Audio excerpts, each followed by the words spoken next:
Hello everybody and welcome to Romanceful's Tarot. I'm about to begin here with a reading, now a general reading, so it might not resonate with everybody, so it's really important that you take whatever resonates with you and you simply leave the rest of it aside. May it be one message, maybe two, maybe three, maybe a half of a message that you integrate into your journey. That would be just perfect.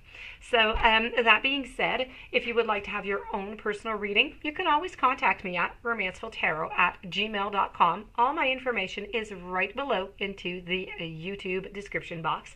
And if you have not yet subscribed to the channel, please do take a brief moment to click onto the subscribe button to show your support to the channel and to myself, and it would be greatly appreciated, and I do thank you in advance. That being said, let's dive right into this reading. This reading is a channeled reading, and it is dedicated to the beautiful sign of Capricorn. That being said, this reading is all about the universe, who is giving you information, giving you advice on how to get that true romance, how to get that true love and that romance into your relationships or into a new relationship that you might be embarking on. So with no further ado, let's flip these over and see what message and what secrets the universe has to reveal to you about finding that true love. We have boundaries. We're going to be speaking about compatibility. We're also talking about self-respect. So, my dear friends Capricorn, let's begin with boundaries.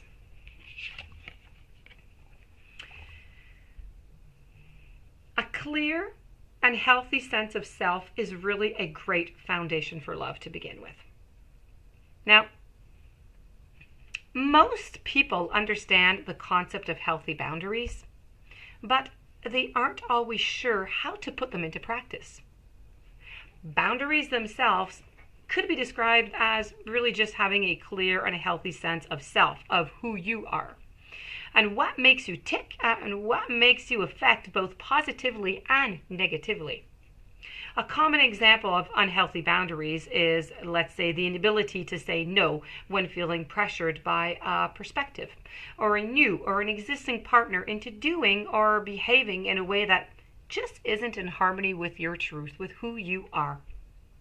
For example, if you love the ocean and you need to take a long walk every day to maintain your emotional balance for you, it's something that you enjoy. You could invite your partner to join you, to go along, but you must not let this important activity fade from your life. Okay, there could be, let's say, your partner doesn't like to go onto walks onto the beach and, he or she complains all the time. You can't let it go just because they don't like it. It is part of you. It is part of your emotional well-being. You need that. You must keep it, but you must just say things in a different way. Maybe just putting out your boundaries and saying that, let's make healthy boundaries. Each person is unique. Each situation is different. So this is really just about saying clearly onto the relationship or your partner so they don't feel annoyed, they don't feel resentful when you just bring it up and you say, you know what? I enjoy walking onto the beach. I think I'm going to walk on a beach maybe 2 or 3 times just alone, and that is okay. You are allowed to have your activities. You're allowed to have your own boundaries. So it's really just important in a relationship to communicate your feelings, your needs, your preferences by owning them yourself to begin with. So, and just because you don't want that pleasure, I'm thinking about this. You don't want that pleasure to just simply go away, okay? So don't take whatever gives you pleasure into a relationship. Don't take it away because your partner doesn't agree with it or doesn't enjoy it. So you receive this message by the universe today because it really is time for you to look at the way that you have set your personal boundaries into the past as well as into the present. Take a gentle look at what these boundaries have created for you in your life so far, and then you need to resolve to reset them when necessary. Ask your angels, ask your guides to support you in communicating more lovingly and clearly from now on. Moving it on over to your following message, we're going to be speaking here about compatibility.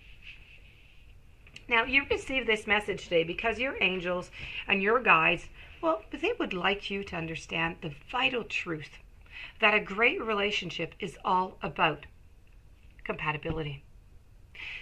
In the past, you may have tried to change or improve something about yourself in order to attract a soulmate. Or you may believe that your current partner doesn't understand or appreciate you. Now, the real issue, however, may be just one of compatibility.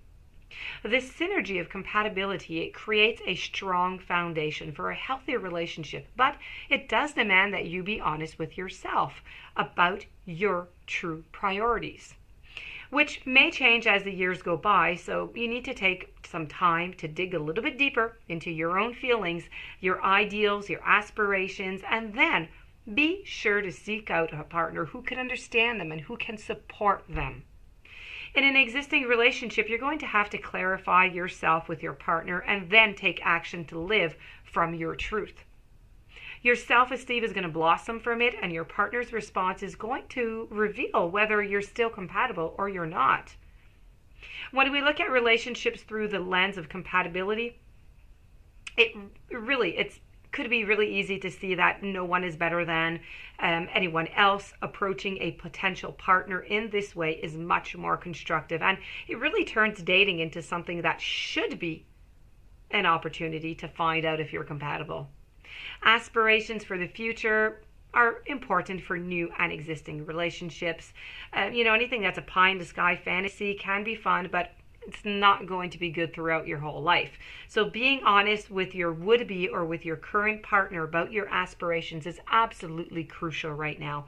In order to attract the best match for you or to improve the relationship that you already have, the foundation stones need to be strong. You need to forget anything that is superficial and that disappear or that fade with time and with age. You need to take time to become clear about what type of person and what type of lifestyle is most compatible with you.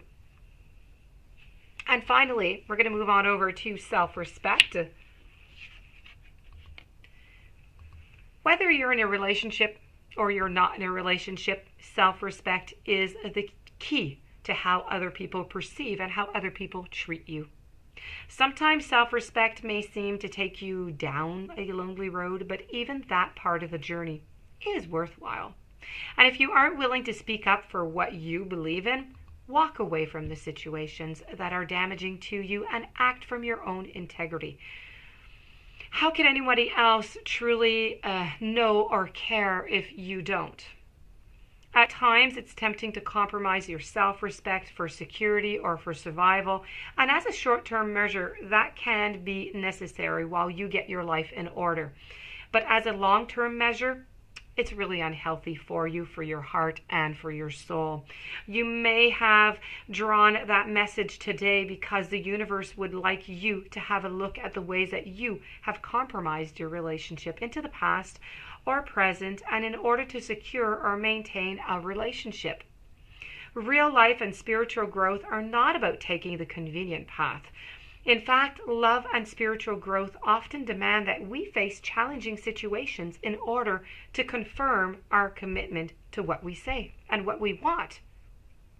Most people, they breach their own integrity and compromise their self-respect from time to time. Living in a fulfilling life is not about being perfect. It's about acknowledging what is and choosing a healthier course of action, but from now on. So when you live from your truth, a life of integrity and self-respect are the natural outcomes, and your angels, your spirit guides, and the entire universe are standing by to help you attain that level of quality and fulfillment. You need to ask for their help, and you need to act on their guidance. And it really is, it's the urging of your own intuition, of your gut, and of your heart that you must listen to. That being said, my dear friends, Capricorn, this does conclude your beautiful reading with the universe. I hope that you enjoyed. I hope that you gathered some interesting facts, some interesting notions that you can put throughout your journey to go and find that true love, to try and find that romance into your relationship. I do wish you a beautiful day. Thank you for being there. Please don't forget to subscribe, and I will be seeing you tomorrow with a new message. So blessings to you, and thank you for listening.